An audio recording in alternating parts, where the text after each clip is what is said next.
All right, y'all, we back with another video. Y'all know how we do. We pushing help, wealth, and a better understanding of self. So, Fani Willis, right? She just did a interview. They interviewed her right after it's an appeal that Trump's defense team put on her to get her disqualified. It's her first time speaking.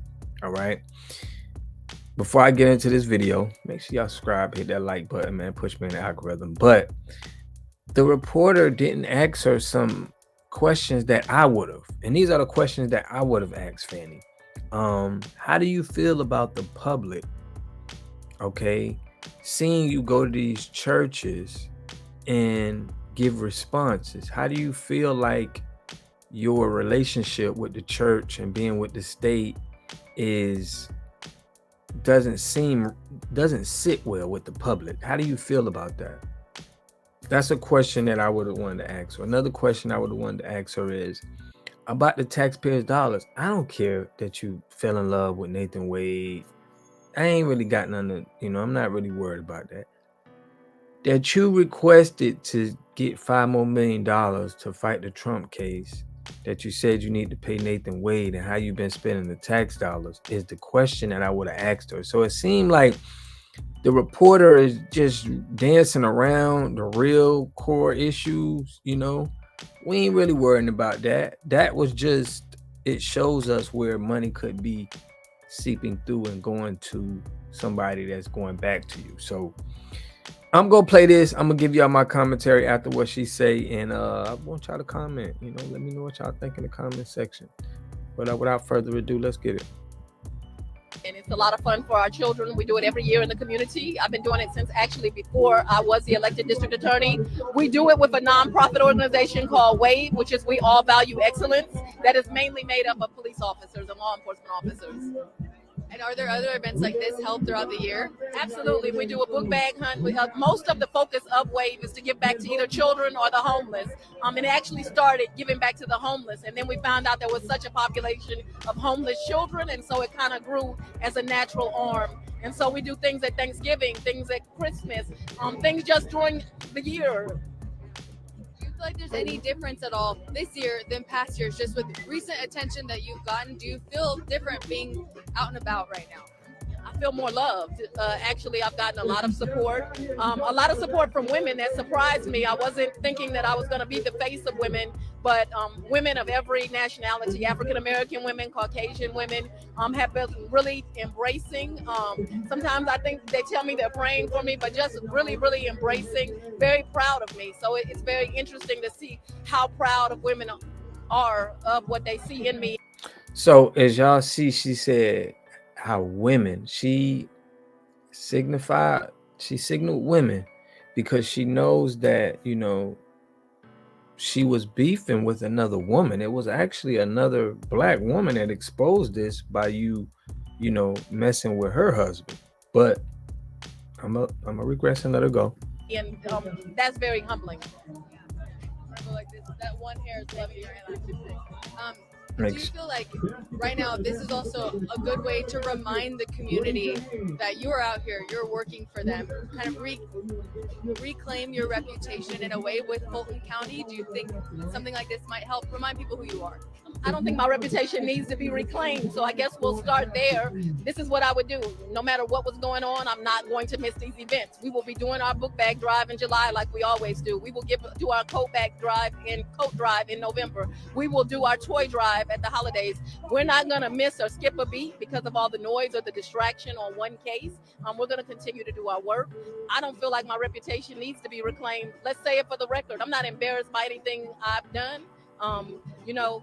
I guess my greatest crime is I had a relationship with a man, but that's not something that I find embarrassing in any way.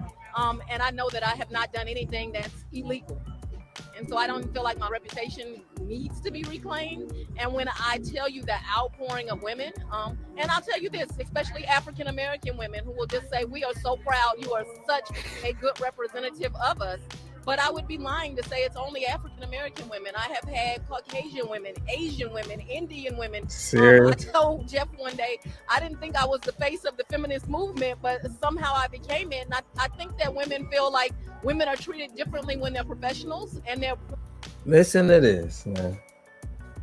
She said that she's the face of feminist movement. Okay. And we all know who, if you are intellectual and understand the history of the feminist movement, it's definitely broke up a lot of families, right? As we can see, Nathan Wade broke up his family. Divorce is big in the United States. Okay. What, 70% of them are by women.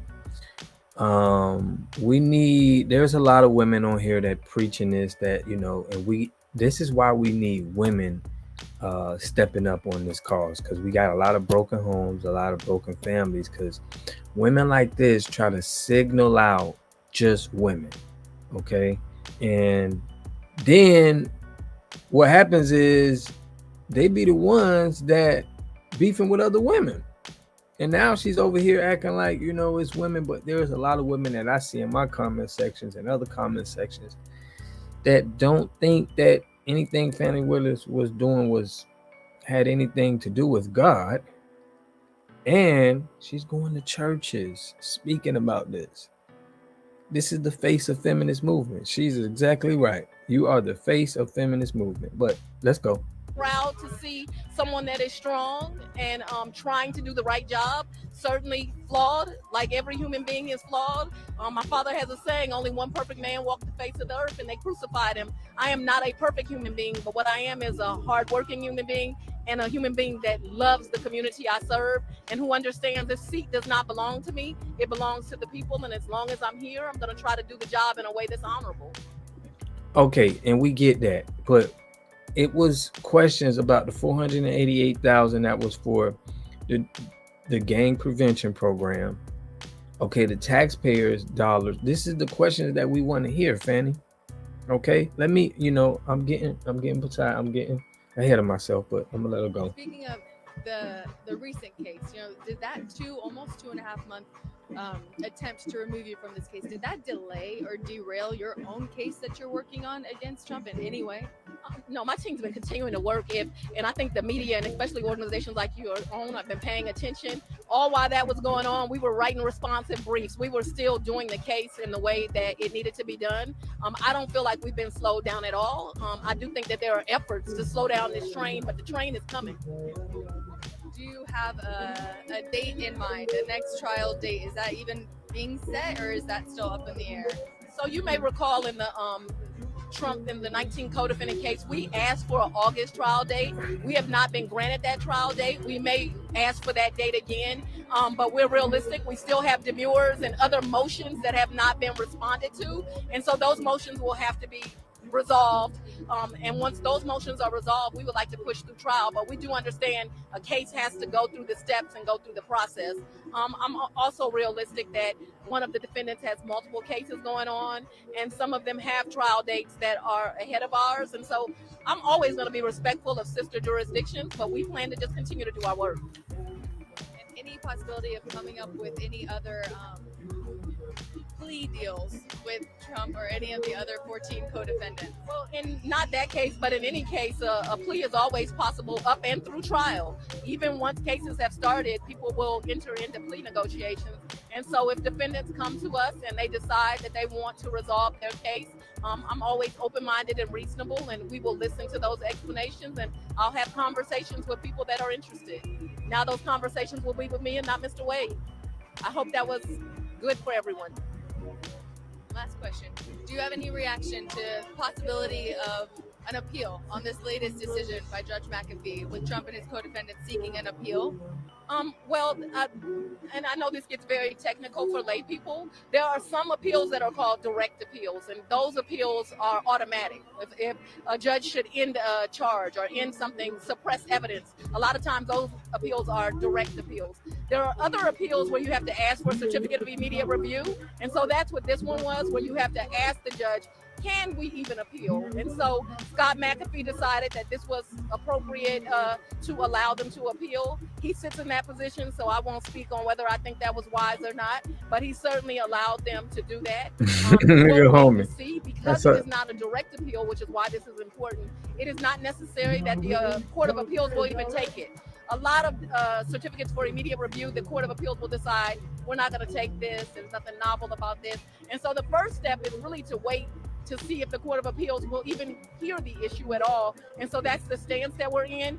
But the great news is that doesn't slow anything down, because while that's going on, all those motions I discussed, they'll still be being heard, they'll still be being resolved, we'll still be working.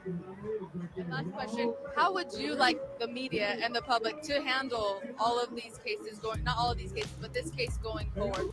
She got a big wedding ring on her hand. I don't know, maybe she just got married or something. What's going on? Nathan Wade proposed, but let me let it go. What would you like the attention to be on now, moving forward? I've always wanted the attention to be on the same thing. First of all, not necessarily on this case, but on the great work of my office. It gets lost. My office has a 95% conviction rate, 95%, and I don't fudge the numbers. That's a lot of blood, sweat, and tears of a lot of dedicated professionals, both law enforcement officers as well as attorneys.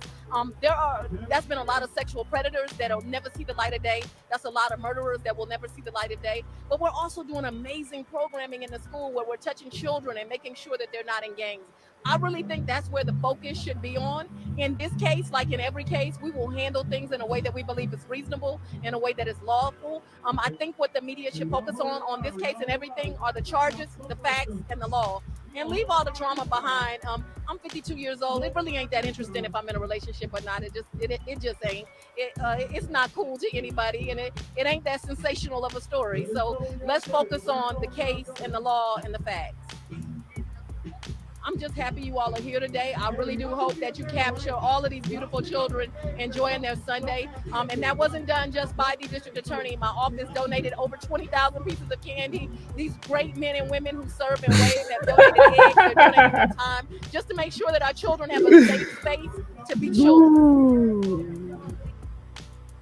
20,000 pieces of candy. So what I take about this. So listen, like I said, I'm really only concerned about the money that was used for the drug prevention.